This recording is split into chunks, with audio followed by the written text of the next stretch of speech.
কিছু পাবলিক যে বলেন আমার মেয়ে মোটা মোটা মোটা, আমি মাঝে মধ্যে ভাবি আদৌ কি আপনাদের সন্তানাদি আছে নাকি আল্লাহ তাআলা আপনাদেরকে বাঞ্জা রাখছে। যদি আপনাদের ঘরে সন্তান থেকে থাকে তাহলে তো এই ধরনের কমেন্ট আপনাদের করার কথা না, কারণ আপনার কাছে আপনার সন্তান যেরকম অন্যের কাছে অন্যের সন্তান ঠিক ওই রকমই। বাবা মা না হলে কখনো অন্য মানুষের বাবা মার কষ্ট বোঝা যায় না। আপনাদের যদি সন্তান থেকে থাকে তাহলে এই ধরনের কমেন্ট করা তো দূরের কথা, এরকম চিন্তা ভাবনা করতে পারতেন না। কারণ আমার ঘরে যেহেতু একটা বাচ্চা আছে, আমি আরেকটা বাচ্চাকে এই ধরনের কমেন্ট করা মানে আমার নিজের সন্তানকে কমেন্ট করা। আমি মনে করি আমার বাচ্চাকে আর অন্যের বাচ্চাকে সবই একরকম। বাচ্চাদের নিয়ে যারা বাজে কমেন্ট করে তারা আদৌ কি মানুষ নাকি মানুষ নামের কলঙ্ক? এরা সমাজে কিভাবে মুখ দেখায় আর নিজেরা মানুষ বলেই কিভাবে দাবি করে, আমি সেটা বুঝি না। যারা এত নিচু মন মানসিকতার মানুষ তাদের উদ্দেশ্যে আমি একটা কথাই বলবো, কাউকে কিছু বলার আগে একটা কথাই চিন্তা করবেন। সেম কথাটাই যদি আমাকে বা আমার সন্তানকে কেউ বলে তাহলে আমার কেমন লাগবে। যদি আপনি প্রকৃত মানুষ হন তাহলে এই ফিলটা আপনি নিতে পারবেন বা অনুভব করতে পারবেন। আর যদি মানুষ না হয়ে থাকেন তাহলে এই ধরনের ফিল তো দূরের কথা, এই ধরনের চিন্তাও করবেন না। আর আরেকটা কথা,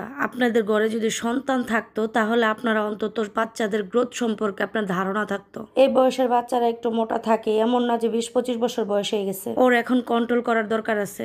একটা বাচ্চা 0 থেকে 12-13 বছর যখন বয়স হয় ততদিন পর্যন্ত তাদের গ্রোথ উঠানামা করে, কখনো তারা মোটা থাকবে কখনো চিকন থাকবে। আর আরেকটা কথা, বাচ্চারা অনেক সময় বংশগত মোটাও হয়ে থাকে। আলহামদুলিল্লাহ আমার শ্বশুরবাড়ি মোটামুটি সবাই তাদের গ্রোথ ভালো ছিল, যার কারণে আরোহীরা আলহামদুলিল্লাহ গ্রোথ ভালো। আর বিশেষ করে বাচ্চাদের টেক কেয়ার ভালো থাকলে বাচ্চাদের গ্রোথ এমনও বাড়ে। বাচ্চাদের এ ধরনের বাজে কমেন্ট না করে নিজের বাচ্চার প্রতি যত্নশীল হন। আর আরোহীর মোটা হওয়ার কারণ হচ্ছে ও একদমই দৌড়াদৌড়ি করে না, হাঁটাহাঁটিও করতে পারে না, কারণ হচ্ছে ওই রকম পর্যাপ্ত সময় ও পায় না। ও যতদিন দৌড়াদৌড়ি করতে পারছে ততদিন ওর শরীরের ফিটনেস ঠিকই ছিল। গত 1 বছর যাবত ওকে আমি ঘর থেকে বের হইতে দেই না। খেলাধুলা করা বলতে একমাত্র ঘরে বসে বসে যতটুকু খেলাধুলা করে, আর বাইরে যে দিব একটু খেলাধুলা করার জন্য, বাংলাদেশের যে পরিস্থিতি একা ছাড়া তো অসম্ভব, তার মধ্যে আছে পড়াশোনার চাপ। আজকে ঘরের মধ্যে যদি আরেকজন ওর সমবয়সী থাকতো তাহলে দৌড়াদৌড়ি খেলাধুলা হইতো। যথেষ্ট পরিমাণে ওকে আমি সময় দিয়ে থাকি। এখন আমি মা তো ওর সাথে দৌড়াদৌড়ি করাটা পসিবল না, তাই না?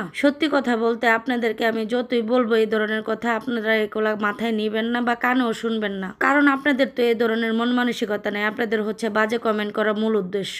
আপনারা মনে করেন একটা কমেন্ট করা মানে আমি নিজেকে অনেক বড় মনে করে তোলা। আপনি একটা কথা চিন্তা করে দেখবেন, এই ধরনের কমেন্ট করে কি আপনি বড় হইতে পারতেছেন, নাকি 10 জন যে আপনার কমেন্টটা দেখতেছে আপনাকে কি মন্তব্য করতেছে সেটা ভাববেন। যাই হোক, এই ধরনের মানুষদের নিয়ে আমার আর কিছু বলার নাই, কারণ এদেরকে নিয়ে কিছু বললে আমার নিজেকে নিজে ছোট মনে হয়। আমি মানুষটাই অন্যরকম, কারোর সাথে সহজে তর্কে জড়াইতে চাই না। আমি চুপচাপ থাকাটা পছন্দ করি, সবসময় চুপচাপ থাকাটাই চেষ্টা করি। আমি আল্লাহ তাআলার কাছে বলবো এই ধরনের মানুষদের জন্য সঠিকটা বুঝার তৌফিক দান করে। তো আপনাদের খালামা আজকে দুপুরে ভাত টাত কিছুই খায় নাই, এখন রাতের বাজে প্রায় 9টা। ওরা আমি বলতেছি তুমি যেহেতু দুপুরে খাও নাই চলো আমি কটা ভাত খাওয়াই দিই। আর সন্তান না খায় থাকলে মায়েদের একটুও ভালো লাগে না। এখন সে আজকে নাকি ভাত খাবে না, তার ভাত খাইতে একটু ইচ্ছা করতেছে না। সব কথার বড় কথা হইতেছে আজকে তার তরকারি পছন্দ হয় নাই, এই জন্য তার ভাত খেতে ইচ্ছা করতেছে না। ভাত যেহেতু খাইতেছে না এই জন্য আমি 4 জনের জন্য 4টা আলু পরোটা বানাইছিলাম। আলু পরোটা বানানোর পর অনেকটা আলু ভর্তা রয়ে গেছিল। আলু ভর্তাটা দেখে আমার কেন জানি পান্তা ভাত খাইতে ইচ্ছা করতেছিল, মনে চাইতেছিল ঝাল ঝাল করে আলু ভর্তা দিয়ে ভাত খাই।